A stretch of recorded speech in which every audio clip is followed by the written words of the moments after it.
Today we're talking about the 5 reasons why the INFJ is first admired but then ghosted. It's this hot and cold experience that drives us INFJs crazy because most of the time we have no idea what happened. We feel like somebody wants to hang out with us, they want to spend so much time with us, they're invested in this relationship in any kind of way. So this can be romantic, this can be a friendship, and out of nowhere it seems the other person is either distancing themselves, they're ghosting us, and for us it comes out of the blue. So today we're talking about what is really going on here. What are the 5 reasons the INFJ gets first admired and then ghosted? And most importantly, we're going to look behind the curtain and understand if this is something that we have caused, is this something that we should even care about, and how to use all of that information moving forward. Before we get started, I want to remind you the INFJ Epic Life Bootcamp is launching tomorrow, January 27th. So make sure you're on that waiting list to get access to the early bird price and join us in our free masterclass here on YouTube tomorrow, January 27th. Everything you need to know you can find in the links in the description. Reason number 1, the INFJ is the perfect projection. Most of the time as INFJs, if we go through life and we meet new people, we always take a step back. Why are we doing this? Well, mainly because we love to observe. We're people who like to sit back and experience a situation. We like to experience other people. And because of that, we're not putting our energy to the forefront. On top of that, we like to give people the opportunity to be themselves. We make room for them.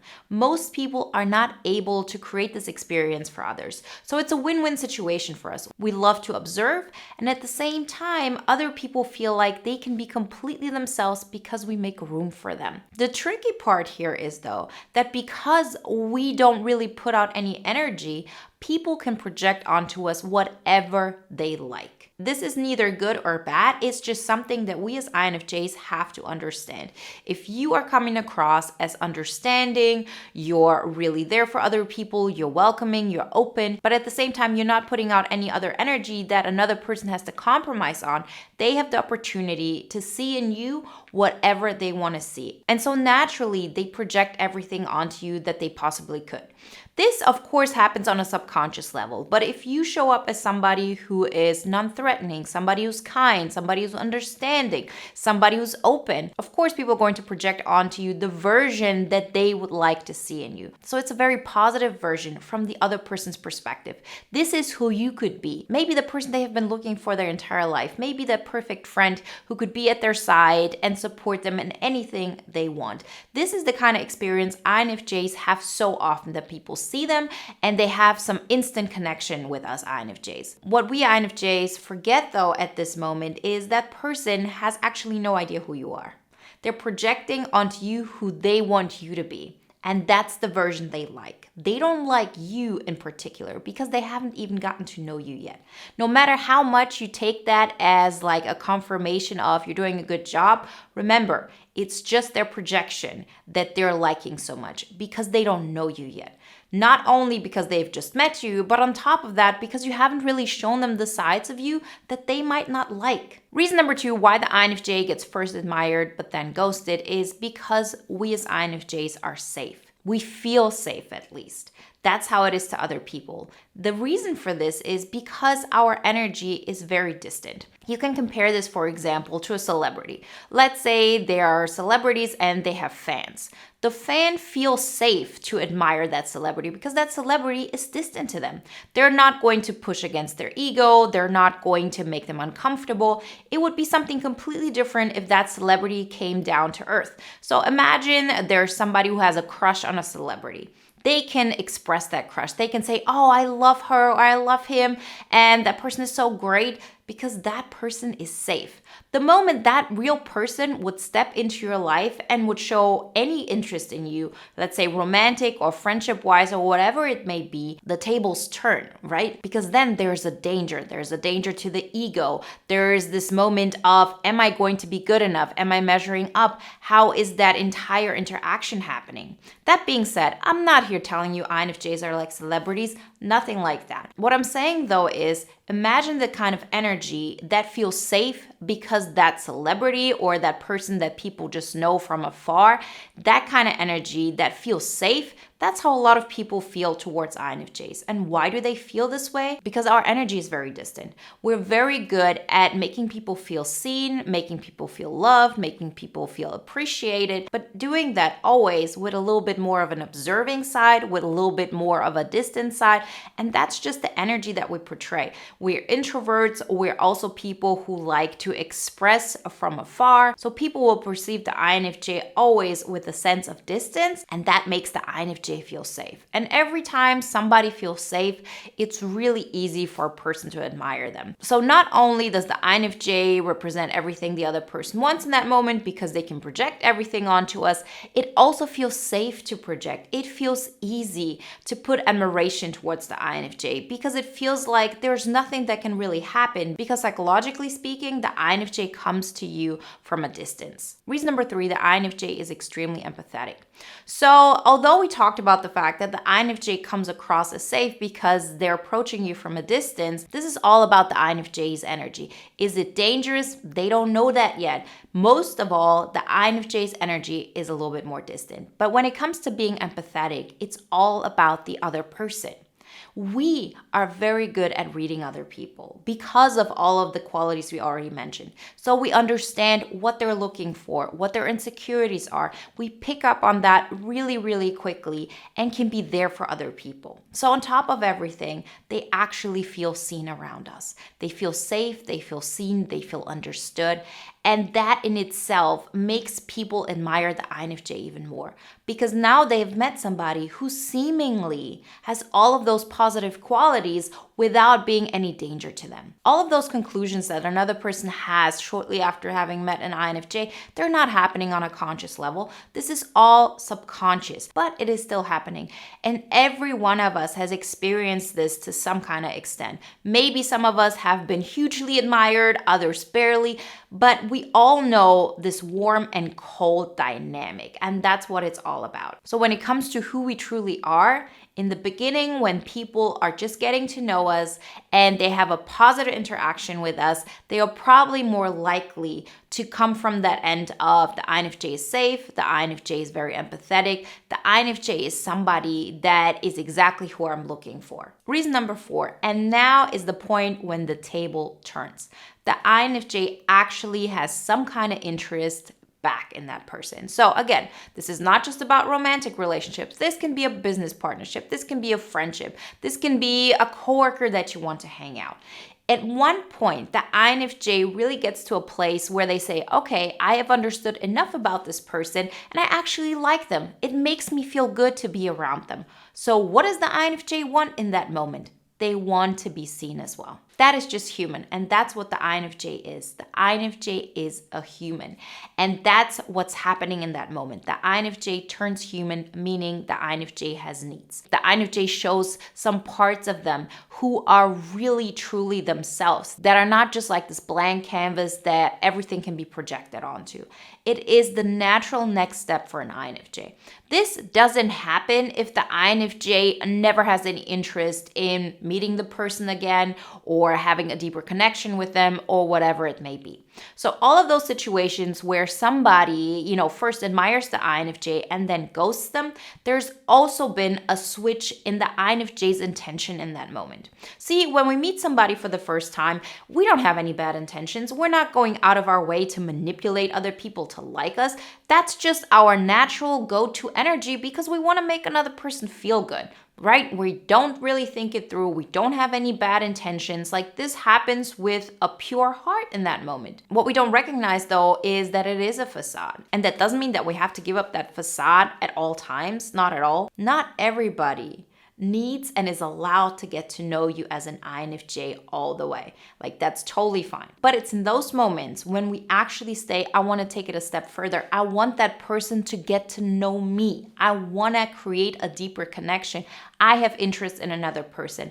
That's when things get tricky because the INFJ isn't the person who the other person thought they were. They aren't as understanding as the other person thought. They aren't as selfless as the other person thought.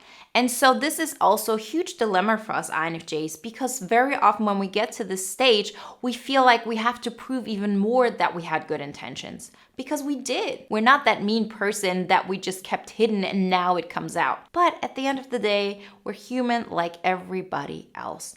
Meaning, we have feelings, we have things that we want for ourselves, we have needs. We're not completely selfless. We may show up as martyrs, but in the end of the day, we also need to take care of ourselves. And at one point or another, those wishes will come out. And that's when the other person sees, oh, the INFJ isn't the person that I thought they were.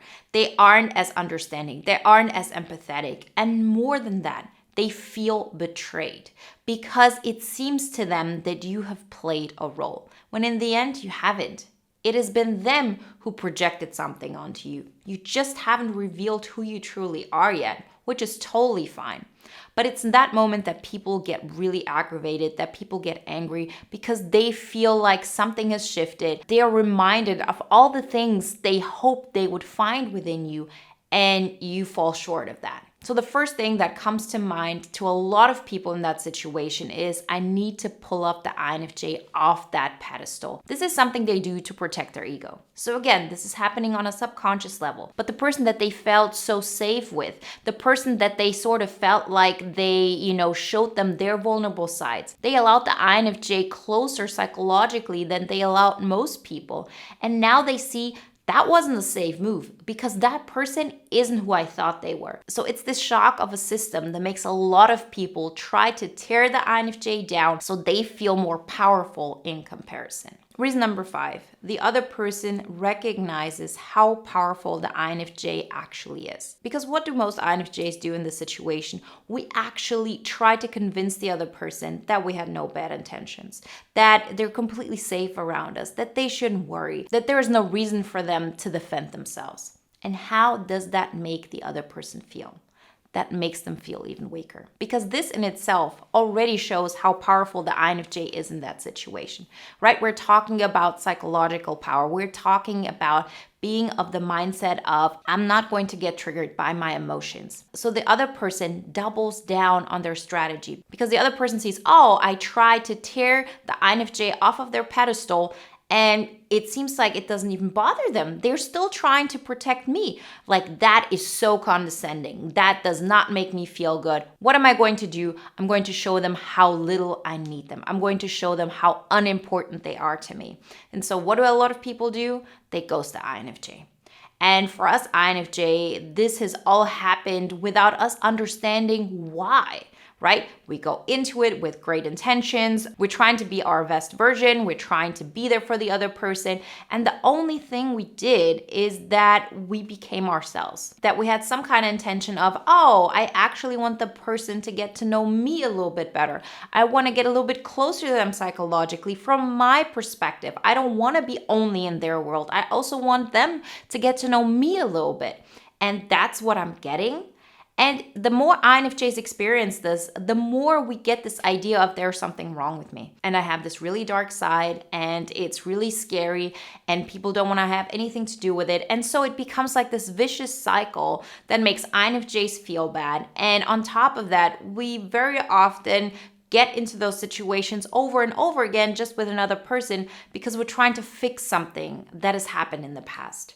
But it's just not going to work because the people who react like this will always react this way because they have insecurities that you just can't fix. But if we as INFJs still have this chip on our shoulders of, I need to prove to others that I have good intentions, that I am a good person, we're always going to be attracted to people who mirror back to us exactly our biggest insecurities, which are, I am not good enough. I am a bad person. It's wrong of me to want things for myself.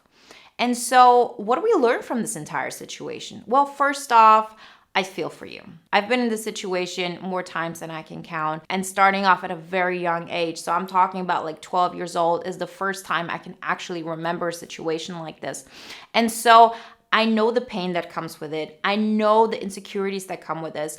But I'm here to tell you it doesn't have to be like this. Because once you understand the dynamic behind it, you also learn that it's okay for me not to reveal exactly who I am, but I'm not going to get out of my way to make another person comfortable if that means that I have to keep myself small. I'm never ever doing this again. I like to help people. I like to make people feel good, but I'm not going to do that if it means that I have to dim my own light. And if you keep this in mind, and if this becomes a rule of yours, you will know that people won't admire you the way they used to. They won't put you on pedestals like they used to, and they won't tear you down like they used to. Because if you show up sooner and more evidently like who you truly are, people are going to be less able to project onto you, right? You're not going to be a blank canvas anymore. And so with this, you're taking away the opportunity for people to admire you. And this is a price that we have to pay, because if people admire you or not, in the end has nothing to do with you. It's a skill that we have. It is not really about you. If you want to go out into the world and say, I want to be liked for who I am, and I'd rather be disliked for who I am than to be liked for somebody I'm not, you're going to see that you will grow very comfortable with that situation. And so since I've made that decision for myself, people haven't been admiring me the way they used to. People haven't put me on pedestals the way they used to. And they've also not torn me down off of a pedestal. We as INFJs have to learn that to be liked, to be disliked, in the end has nothing to do with us. If we want to feel good about ourselves, then we have to prove to ourselves that we're taking care of ourselves, that we already know that we're valuable, and therefore do good things for us and our future. And that's what the INFJ Bootcamp is all about. Learning how to love your own journey, honing in on your own energy and making that bigger and bigger, so you create a win-win situation where your cup of energy is overflowing, and what you give to the outside, what you give to other people always happens from a place of I'm being my best and most real version that I can possibly be. I hope I see many of you in our new bootcamp round. Remember, we launch tomorrow. That's when we also have a free masterclass here on YouTube. You'll find all the information in the links in the description. And if you want to watch another video now that is in line with today's topic, then watch the video you see on the screen right now. I see you in the next one. Bye, guys.